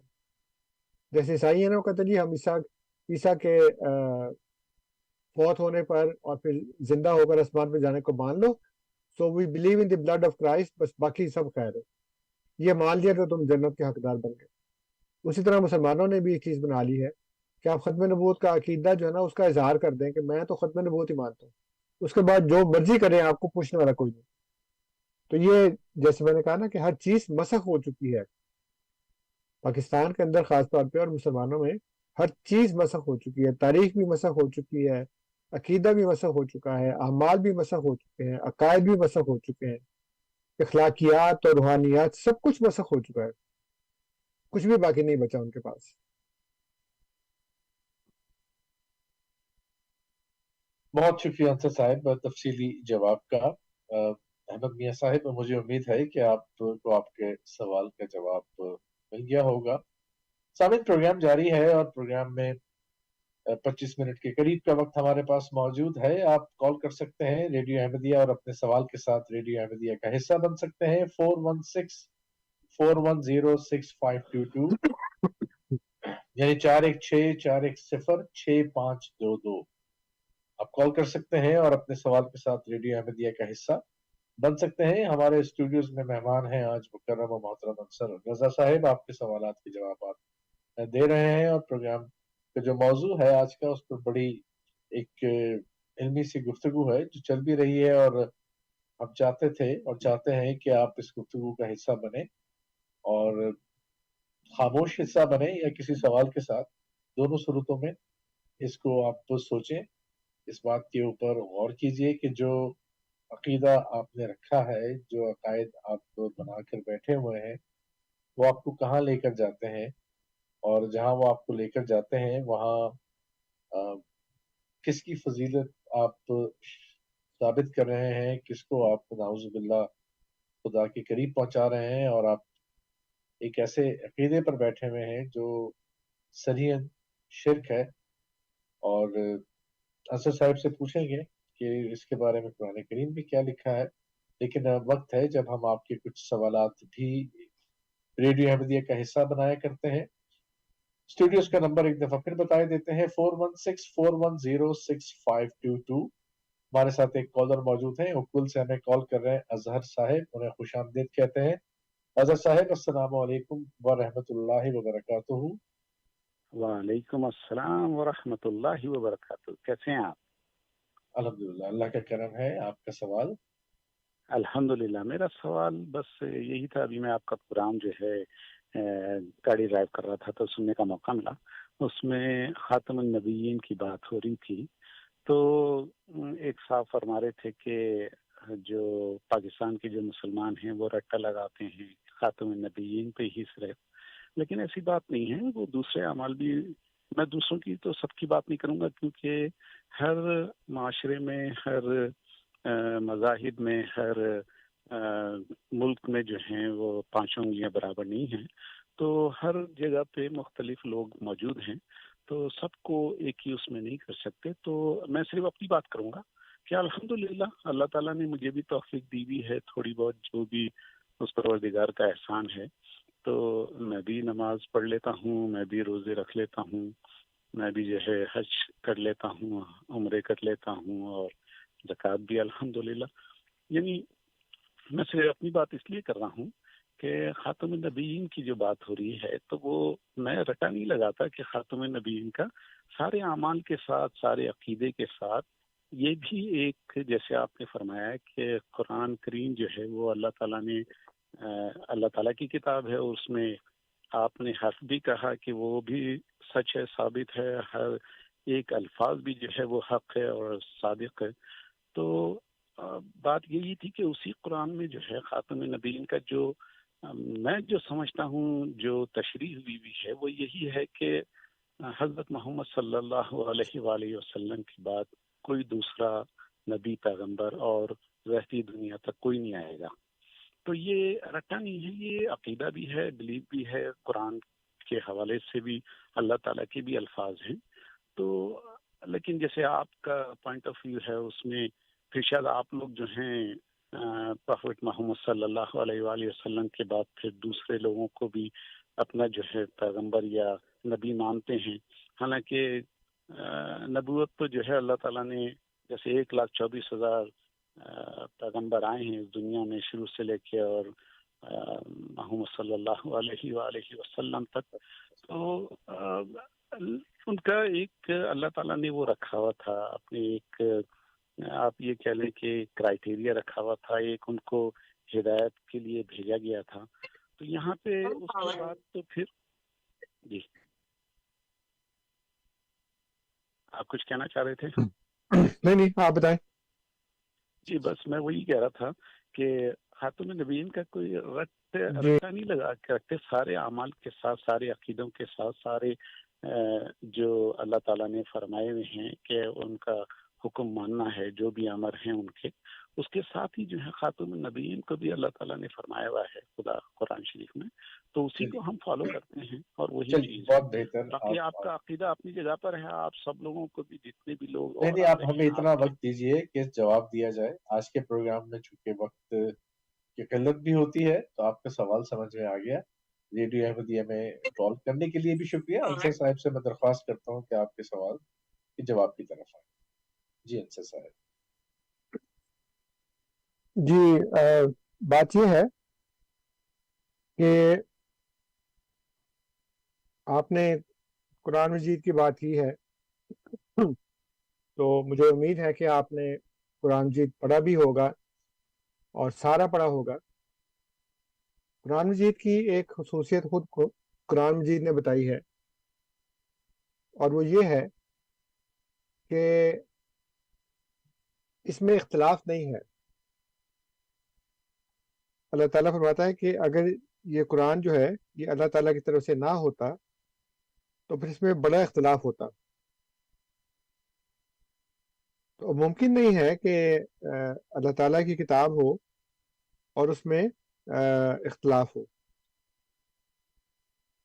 آپ اگر یہ کہتے ہیں کہ لفظ خاتم النبیین کا مطلب یہ ہے کہ حضرت محمد صلی اللہ علیہ وآلہ وسلم قطعی طور پر آخری نبی ہیں اور آپ کے بعد اور کوئی نبی نہیں آئے گا، تو پھر قرآن میں ایسی کوئی آیت ہونی نہیں چاہیے تھی جو ہمیں یہ بتاتی کہ نبی اکرم صلی اللہ علیہ وآلہ وسلم کے بعد آپ کی امت میں نبوت جاری رہے گی۔ پہلی بات، جبکہ ایسی بہت سی آیات موجود ہیں اور ہم آپ کو بتا بھی سکتے ہیں۔ اگر آپ اپنا ای میل ایڈریس یا فون نمبر وغیرہ دے دیں اور اس بات پر آمادگی اظہار کریں کہ ہم آپ کو وہ تمام ثبوت قرآن مجید سے فراہم کر دیں، تو وہ ہم آپ کو تمام آیات بتا دیں گے۔ دوسری بات یہ ہے کہ آپ ایک طرف یہ ایمان رکھتے ہیں کہ نبی اکرم صلی اللہ علیہ وآلہ وسلم قطعی طور پر آخری نبی ہیں اور آپ کے بعد اب کوئی نبی نہیں آئے گا، اور پھر آپ حضرت عیسیٰ علیہ السلام کے آنے کو مانتے ہیں کہ وہ آئیں گے اور وہ نبی ہوں گے، اور آپ کے علماء یہ فتویٰ دے چکے ہیں کہ جو کوئی یہ کہے کہ وہ آمد ثانی میں یعنی جب دوبارہ آئیں گے اس وقت وہ نبی نہیں ہوں گے تو وہ پکا کافر ہے۔ اس لیے آپ اس بات کا انکار نہیں کر سکتے کہ اگر وہ آئیں گے، ہاں اگر آپ کو یہ عقیدہ ہو کہ وہ نہیں آئیں گے اور وہ فوت ہو چکے ہیں، تو پھر کوئی سینس بنتی ہے کہ ایک طرف آپ یہ کہیں کہ حضرت محمد صلی اللہ علیہ وسلم آخری نبی ہیں، دوسری طرف آپ سے کہا جائے کہ عیسیٰ علیہ السلام آئیں گے تو آپ صاف انکار کر دیں کہ نہیں بالکل نہیں آئیں گے کیونکہ حضرت محمد صلی اللہ علیہ وسلم تو آخری نبی ہیں۔ اور بعض لوگوں نے اس بات کو لکھا بھی ہے کہ یہ دونوں عقیدے متضاد ہیں آپس میں، کہ ایک طرف حضور صلی اللہ علیہ وسلم کو آخری نبی مانا جائے، دوسری طرف ان کے بعد ایک نبی کے آنے کو مانا جائے، تو آخری تو پھر وہ ہوا، حضرت محمد صلی اللہ علیہ وسلم تو نہ ہوئے نا، عیسیٰ علیہ السلام ہوئے۔ لیکن اگر آپ ان کے آنے کو مانتے ہیں اور یہ کہیں کہ نہیں وہ نبی نہیں ہوں گے، تو آپ کے علماء کے جو فتاویٰ ہیں وہ میرے پاس موجود ہیں جس کو کہتے ہیں ایسا بندہ پکا کافر ہے۔ تیسری بات یہ ہے کہ خود حضرت محمد صلی اللہ علیہ وآلہ وسلم چند احادیث میں مسیح موعود کو آخری نبی قرار دے چکے ہیں۔ وہ کہتے ہیں کہ کیف تہلک امت انا فی اولھا و عیسی ابن مریم فی آخرھا، کہ وہ امت کیسے ہلاک ہو سکتی ہے جس کے اول میں ہوں اور آخر میں عیسیٰ ہے۔ تو اب آپ محمد صلی اللہ علیہ وسلم کو مانتے ہیں تو ان کی بات بھی تو مانے نا، وہ تو عیسیٰ علیہ السلام کو آخری کہہ رہے ہیں، تو پھر وہ آخری کیسے ہو گئے؟ یعنی محمد صلی اللہ علیہ وسلم کیسے آخری ہو گئے؟ جن کو آپ مانتے ہیں، جن کا متعلق آپ کہتے ہیں کہ وہ آخری ہیں، وہ خود یہ کہہ رہے ہیں کہ میں آخری نہیں ہوں، عیسیٰ ابن مریم آخری ہے، تو کہاں گئی آپ کی ختم نبوت؟ تو پہلی بات یہ کہ قرآن میں تضاد نہیں ہے، کیونکہ قرآن میں اگر خاتم النبیین کا مطلب یہ ہوتا کہ محمد صلی اللہ علیہ وسلم آخری نبی ہیں، تو آپ کے بعد کسی نبی کے آنے کی کوئی امکانی صورت والی آیت موجود نہ ہوتی۔ ایسا نہیں ہے، چند آیات موجود ہیں جس میں نہ صرف یہ کہ نبی کریم صلی اللہ علیہ وسلم کی امت میں ایک نبی کے آنے کا ذکر ہے امکانی طور پر، بلکہ مصدقہ طور پر یہ کہا گیا ہے کہ ایک رسول آئے گا۔ سورہ آل عمران کی آیت نمبر 82 میں، جو ہمارے پاس 82 ہے، آپ پڑھیں گے تو 81 ہوگی اگر آپ کا نسخہ جو ہے، اور اس کے علاوہ بہت سی آیات۔ اور دوسری بات میں نے آپ کو یہ بتائی ہے کہ آپ عیسیٰ علیہ السلام کے آنے کو مانتے ہیں، اور پھر یہ کہ عیسیٰ علیہ السلام آخری تو وہ ہیں حدیث کے مطابق۔ اس لیے آپ پہلے اپنے دین کا علم حاصل کر لیں۔ اگر آپ چاہیں کہ ہم آپ کو وہ آیات بھجوا دیں تو ہم آپ اپنا ای میل ایڈریس لکھوا دیں فون کے اوپر ہمارے دوست کو، تو انشاءاللہ تعالیٰ میں آپ کو وہ تمام آیات جو ہیں وہ بھجوا سکتا ہوں۔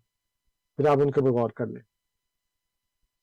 چلیے بہت شکریہ انصر صاحب، بہت شکریہ۔ اور صرف یہی نہیں بلکہ اس موضوع پر باقاعدہ ریڈیو احمدیہ کے بھی پروگرام ہیں، انصر صاحب کے اپنے پروگرام ہیں، تو آپ کو voiceofislam.ca voiceofislam.ca یہ ریڈیو احمدیہ کی آفیشیل ویب سائٹ ہے، جس پر آرکائیوز میں تمام پرانے پروگرامز کی ریکارڈنگ بھی موجود ہے۔ تو آپ 2 یا 3 پروگرامز ہی آپ پیچھے جائیں گے تو آپ کو اس موضوع پر ضرور کوئی نہ کوئی پورا ایک پروگرام مل جائے گا جس پر بات کی گئی تھی۔ اور ہو سکتا ہے کہ آنے والے وقت میں پھر ہم ایک پورا پروگرام بھی اس کو ڈیڈیکیٹ کر دیں اس موضوع کے اوپر بات کو سمجھانے کے لیے۔ تو سوالات آپ کے سامنے رکھے، دلائل آپ کو دیے ہیں، اور آپ سے یہ کہا گیا کہ غور اور فکر کریں۔ تو سامعین پروگرام جاری ہے، پروگرام میں میرے پاس 15 منٹ کے قریب کا وقت موجود ہے آج کے پروگرام کے لیے، ابھی بھی وقت ہے، آپ کا کوئی سوال ہم لے سکتے ہیں۔ تو 4164106522 4164106522 آپ کال کر سکتے ہیں۔ انصر رضا صاحب ہمارے ساتھ اسٹوڈیوز میں موجود ہیں اور آپ کے سوالات کے جوابات دینے کے لیے۔ انصر صاحب اب وقت ہم اپنے آج کے پروگرام کے اختتام کی طرف جا رہے ہیں، جو موضوع سے متعلق ہی اور باتیں ہیں اس کو کر لیں، یا پھر مجھے بتایا گیا اظہر صاحب دوبارہ ہمارے ساتھ موجود ہیں ٹیلی فون لائن پر، ان کا سوال لے لیتے ہیں اور گفتگو کو آگے بڑھاتے ہیں۔ اظہر صاحب ایک دفعہ دوبارہ خوش آمدید ریڈیو احمدیہ میں، آپ آن ایئر ہیں، آپ کا سوال۔ بہت بہت شکریہ آپ کا۔ اور ابھی جیسے صاحب نے فرمایا کہ میں اپنا ای میل ایڈریس دے دوں، تو میں لکھوا چکا ہوں اپنا ای میل ایڈریس، اور بس جیسے انہوں نے اس کا حوالہ دیا کہ عیسیٰ علیہ السلام جو ہیں وہ دوبارہ آئیں گے، اور حضور نے جو ہے ان کے حدیث میں ہے کہ وہ آخری ہوں گے، وہ اصل میں آپ میرے حساب سے تھوڑا سا غلط انٹرپشن ہو گیا، کیونکہ وہ تو آلریڈی رسول تو وہ کاؤنٹ ہو چکے ہیں نا، نبی تو وہ پہلے آ چکے ہیں، ان کو تو اٹھایا گیا تھا، اس لیے ان کا وہ تسلسل بعد میں ظہور ہوگا، تو وہ آخری ہیں اس معنوں میں ہیں کہ حضور کا تو وصال ہو گیا ہے، تو اب وہ عیسیٰ علیہ السلام آئیں گے، بالکل وہ بھی حق ہے اور صداقت ہے، تو وہ آئیں گے، لیکن وہ آخری نہیں ہوں گے، کیونکہ وہ تو اب آلریڈی پہلے آ چکے ہیں۔ یہ بس میں نے کلیئر کرنا تھا، کیونکہ اس میں پھر وہ انٹرپشن جو ہے وہ غلط معنی سے غلط ہو جاتا ہے۔ اور دوسرا بالکل ٹھیک ہے، ایڈریس میں آپ کا ای میل ایڈریس موصول ہو گیا، بہت شکریہ۔ ہاں جی، انہوں نے ای میل ایڈریس دے دیا ہے، وہ میں انشاءاللہ تعالیٰ ان کو جو ڈاکومنٹس ہیں وہ بھجوا دوں گا۔ میں صرف یہ کہنے لگا تھا ابھی کہ اگر آپ کسی اگلے پروگرام میں جس میں میں آپ کی خدمت میں حاضر ہوں، آپ مجھے بتا دیں، کیونکہ عام طور پر ہر مہینے کا دوسرا اتوار جو ہے اس میں آتا ہوں، تو اگر آپ یہ دسمبر ہے نا، ہاں جنوری کے 2nd سنڈے آ سکتے ہوں تو آپ پہلے بتا دیں، یہاں پہ ہمارے دوست کو بتا دیں، تو پھر میں پورا پروگرام اسی موضوع پہ کر دوں گا تاکہ آپ کے ساتھ ساتھ باقیوں کو بھی فائدہ ہو جائے۔ لیکن اگر ایسا ممکن نہ ہو تو ای میل تو آپ نے لکھوا دیا ہے، جزاکم اللہ۔ میں یہ درخواست کروں گا کہ ای میل بھی آپ بھی رکھ بھی لیں، اور جب پروگرام ہو، کیونکہ ایسا ہو سکتا ہے 5 اتوار ہیں ہمارے پاس دسمبر میں کہ شاید کوئی پروگرام ہو آپ کے ساتھ، تو آپ بتا سکتے ہیں۔ ہاں، اگر 5 اتوار ہوتے ہیں کسی مہینے میں تو پھر 5واں پروگرام بھی میں کرتا ہوں جی، تو اس میں بھی آ سکتے ہیں، اس میں بھی اظہر صاحب اگر تشریف لے آئیں، شروع میں ہی آ جائے تو پھر یہ ہے کہ ہم اس کو وہ پوری وضاحت سے کر دیں گے۔ اب جو انہوں نے بات کی ہے اس میں جیسے میں نے عرض کیا نا کہ نبی کریم صلی اللہ علیہ وسلم تو آخری عیسیٰ ابن مریم کو کہہ رہے ہیں، لیکن یہ مصر ہے کہ نہیں آخری تو وہی ہے محمد صلی اللہ علیہ وسلم، یعنی نبی کی بات کو نہیں مانتے، وہ کہہ رہے ہیں کہ آخری تو عیسیٰ ابن مریم ہے، وہ کہتے ہیں جی وہ آخری نہیں ہے، وہ آخری تو محمد صلی اللہ علیہ وسلم ہے۔ تو میں اس کا کیا مطلب سمجھوں؟ یعنی آپ ہمارے سامنے اس بات کا اظہار کر رہے ہیں کہ آپ مسلمان ہیں اور آپ محمد صلی اللہ علیہ وسلم کو اللہ کا رسول مانتے ہیں، تو جیسے میں نے پہلے کہا نا کہ ختم نبوت کا رٹا لگاتے ہیں، لیکن اصل میں وہ دین اسلام کو نہیں مانتے، قرآن کو نہیں مانتے، محمد صلی اللہ علیہ وسلم کو نہیں مانتے، یا ان کی نہیں مانتے، آپ یہ کہہ لیں۔ ان کو تو مانتے ہیں، ان کی نہیں مانتے. تو آپ محمد صلی اللہ علیہ وسلم کو مانتے ہیں، ان کی نہیں مانتے. وہ کہتے ہیں آخری تو عیسیٰ بن مریم ہے. آپ کہتے ہیں نہیں عیسیٰ بن مریم تو آخر نہیں، آخر تو محمد صلی اللہ علیہ وسلم. تو کس کا انکار کیا آپ نے؟ میرا انکار تو نہیں کیا، جماعت احمدیہ کا انکار تو نہیں کیا، مرزا غلام احمد علیہ السلام کا انکار تو نہیں کیا. آپ نے محمد صلی اللہ علیہ وسلم کی بات کا انکار کر دیا اور کہتے ہیں جی انٹرپریشن. اس میں انٹرپریشن والی کیا بات ہے؟ میں انٹرپریشن تو کی نہیں میں نے. کیف تہلک امت انا فی اولھا و عیسی ابن مریم فی آخرھا. کیفا کیسے، تہلک وہ ہلاک ہوگی، امت انا میں، فی اندر، اولھا اس کے شروع میں، و عیسی ابن مریم اور عیسی ابن مریم جو ہے فی آخرھا اس کے آخر میں.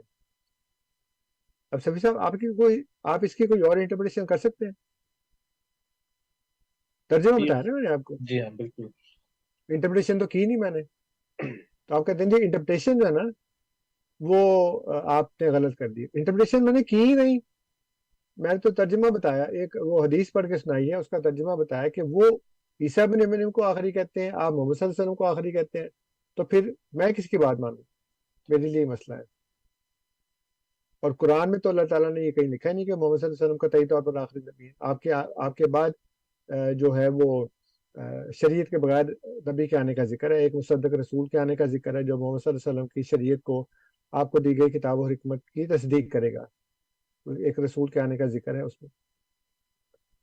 اس لیے اصل مسئلہ یہی ہے کہ جماعت احمدیہ کی مخالفت کرنی ہے اور اس میں ایسے من گھڑت خود ساختہ عقیدے بنانے ہیں جس سے آپ کا جو عقیدہ ہے وہ درست ثابت ہو جائے کہ جی وہ تو پہلے کے ہیں اور وہ تو سلسلہ تو ختم ہو گیا، وہ اس سلسلے میں شامل تھے. یہ کہاں لکھا ہے؟ قرآن میں تو کسی جگہ نہیں لکھا. بلکہ میں آپ کو چلتے چلتے ایک اور بات بتا دوں، اور وہ یہ ہے کہ آپ کا یہ عقیدہ ہے، چلیں آپ نے تو واضح کر دی نا کہ آپ عیسیٰ علیہ السلام کے آنے کو مانتے ہیں، وہ زندہ ہیں آپ کے نزدیک، آسمان پر ہیں اور وہ قیامت کے نزدیک آئیں گے. اور جو باتیں لکھی گئی ہیں اس میں یہ ہے کہ وہ امتی ہوں گے نبی کریم صلی اللہ علیہ وآلہ وسلم. تو جاتے جاتے یہ بھی سن لیجئے کہ قرآن مجید کی روح سے پہلے آنے والا نبی بعد میں آنے والے نبی کی امت میں شامل نہیں ہو سکتا. اور اس کی دلیل یہ دی ہے اللہ تعالیٰ نے کہ یہود و نصارہ کا جھگڑا یہ تھا کہ یہودی کہتے ہیں کہ ابراہیم علیہ السلام یہودی تھے اور عیسائی کہتے ہیں کہ وہ عیسائی تھے. تو اللہ تعالیٰ فرماتا ہے کہ وما انزلت التوراۃ والانجیل الا من بعدہ، کہ تورات اور انجیل تو نازل ہی نہیں ہوئی مگر اس کے بعد، یعنی ابراہیم علیہ السلام کے بعد تورات نازل ہوئی، ابراہیم علیہ السلام کے بعد انجیل نازل ہوئی. تو تورات کے آنے سے یہودی امت بنی، انجیل کے آنے سے عیسائی امت بنی، اور ابراہیم علیہ السلام ان سے پہلے ہو چکے ہیں. تو وہ کیسے یہودی اور عیسائی ہو سکتے ہیں؟ اللہ تعالیٰ فرماتا ہے کہ افلا تعقلون، تم عقل نہیں کرتے.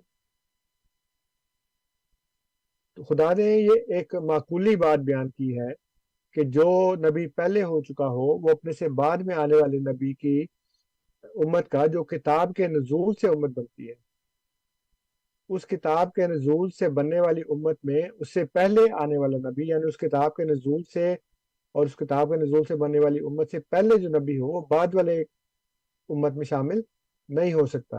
اللہ تعالیٰ فرماتا ہے وہ تو پہلے تھا، یہ بعد میں ہے.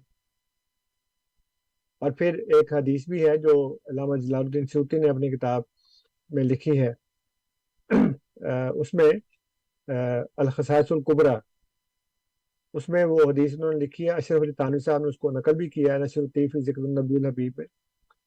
اس میں وہ کہتے ہیں کہ موسیٰ علیہ السلام کو جب اللہ تعالیٰ نے نبی کریم صلی اللہ علیہ وسلم کی امت کے فضائل بتائے تو وہ کہنے گے کہ اے اللہ مجھے اس امت کا نبی بنا دے.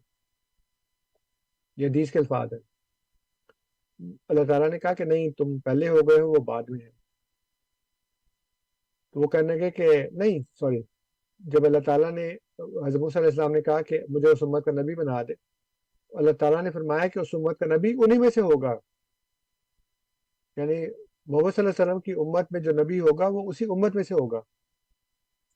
وہ یہ نہیں کہہ رہے حضرت موسیٰ علیہ السلام کہ اس امت کا نبی مجھے بنا دے، یعنی محمد صلی اللہ علیہ وسلم کو گویا نعوذ باللہ الگ کر کے ان کی جگہ مجھے فائز کر دو، مجھے اپوائنٹمنٹ دے دو کہ میں امت محمدیہ کا نبی بن جاؤں. نہیں، وہ یہ کہہ رہے ہیں مجھے اس امت کا نبی بنا دو. حضرت موسیٰ کو اللہ تعالیٰ نے جواب دیا کہ اس امت کا نبی انہی میں سے ہوگا. وہ کہتے ہیں اچھا نبی نہیں بناتا تو مجھے اس امت کا ایک فرد ہی بنا دے، یعنی میں اس امت میں شامل ہو جاؤں جس کے اتنے فضائل ہیں. تو اللہ تعالیٰ نے فرمایا کہ تم پہلے ہو گئے ہو، وہ بعد میں ہے، البتہ دارالجلال میں یعنی جنت میں تم کو جمع کر دوں. تو قرآن سے ہی ثابت ہوا کہ پہلا نبی بعد والے نبی کی امت میں شامل نہیں ہو سکتا.